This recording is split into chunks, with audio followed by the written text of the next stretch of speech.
안녕하십니까. 호치민 유흥 김 실장입니다. 이번에는 호치민 가라오케 이용 방법과 팁 그리고 가격에 대해 알려드리겠습니다. 우선 호치민에는 수많은 가라오케가 있습니다. 그중 한국식 가라오케에 대해서 설명을 드리겠습니다. 한국식 가라오케 즉 KTV는 기본적으로 소주, 맥주, 그리고 위스키 세트가 있습니다. 2023년 7월 기준 각 세트별로 370만 동 대부분의 가라오케의 주대 가격이 동일합니다. 소주 또는 맥주 세트는 소주와 맥주 반반으로 주문이 가능하시며 추가 소주는 경당 60만 동, 맥주는 10만 동입니다. 대부분 가라오케에서 맥주는 서비스로 3에서 4캔 정도는 제공되는 편입니다. 가라오케 방문 시 가장 중요하고 가장 설레는 순간은 역시 초이스를 볼 때겠지요. 자, 호치민의 KTV는 보통 손님분들이 가게에 도착하시는 순번대로 초이스를 보게 됩니다.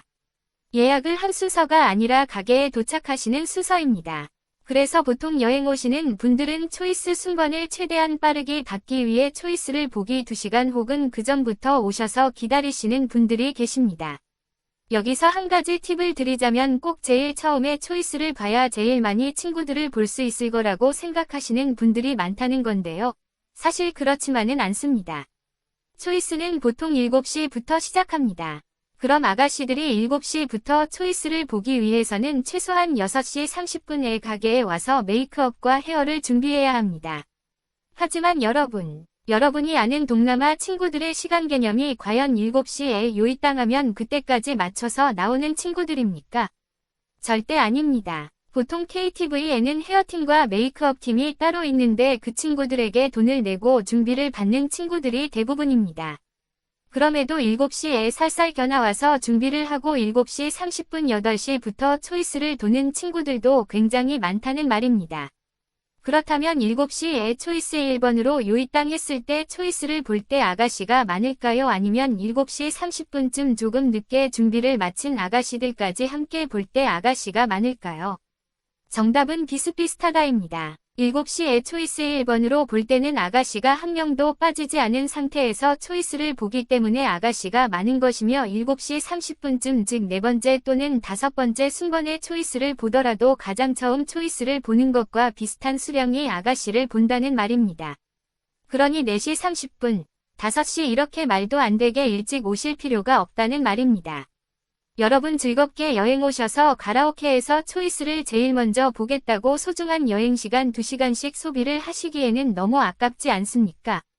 주말을 제외하고는 초이스 시작하기 전에만 오셔도 충분히 아가씨 보시는 데는 문제가 없습니다.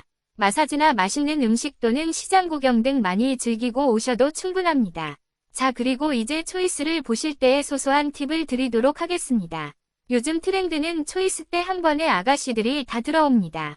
그럼 그 중에서 고르시게 되는데 만약 오늘 테이블 이후까지 생각을 하신다면 아주 도저히 단 한 명도 쓸만한 인재가 없어서 분통이 터진다가 아니라면 바로 초이스를 하시는 게 좋다는 겁니다.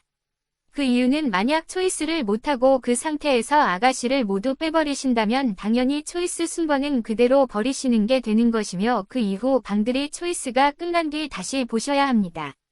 보통 KTV를 많이 다녀보신 분들은 아이들이 너무 많아서 고르기 힘들어서 그러니 걸러서 한번 다시 보여주세요 또는 실장님 추천 아가씨로 데리고 와주세요라고 말씀하십니다. 근데 딱 몇 번 다녀보신 분들이 좀 안답시고 이쁜 애들은 나중에 출근하죠. 나중에 출근하는 애들 보여주세요. 지금 본 애들은 빼고요 라고 하십니다. 이때부터 고난이 시작되십니다. 초이스 때 고르지 못해 다른 분들 놀고 계실 때 외롭게 노래를 부르시며 쓸쓸하게 1시간가량을 기다리게 되며 뒤늦게 출근한 아이들이 테이블만 끼고 애프터 안 나가는 친구들일 수 있기 때문입니다. 또한 기다리다 못해 다시 한번 초이스를 본다고 하여도 이미 수많은 친구들이 초이스되어 아가씨가 많이 빠진 상태에서 초이스를 보시게 되며 그마저도 자존심 강한 아이들은 이미 손님이 나를 한번 뺀지났기 때문에 다시 초이스 들어가지 않겠다고 하는 친구들도 부지기수입니다. KTV를 아주 조금만 알고 계신 분 또는 친구들이 베트남 오기 전에 말해준 내용으로 일단 뺀지놓고 시작하시는 분들 꼭 이 내용을 알고 계시길 바랍니다. 2시간 일찍 오셔서 초이스 안 돼서 마지막에 남은 친구들을 초이스하게 되는 불상사를 정말 하루에 한 번씩은 보게 되는 것 같습니다. 이 내용들은 대부분의 KTV에서 동일하기 때문에 꼭 말씀드리고 싶었습니다. 물론 늦게 출근한 친구가 예쁘고 애프터가 가능한 경우도 있으나 낮은 확률에 도박하시기에는 짧은 여행에서 좋은 방법이 아니다라는 겁니다. 오늘은 이렇게 가라오케를 즐기는 소소한 팁들을 말씀드렸습니다. 다음 영상은 가라오케에서 초이스 이후 즐기는 방법과 소소한 팁으로 찾아뵙겠습니다. 영상 시청해주셔서 감사합니다.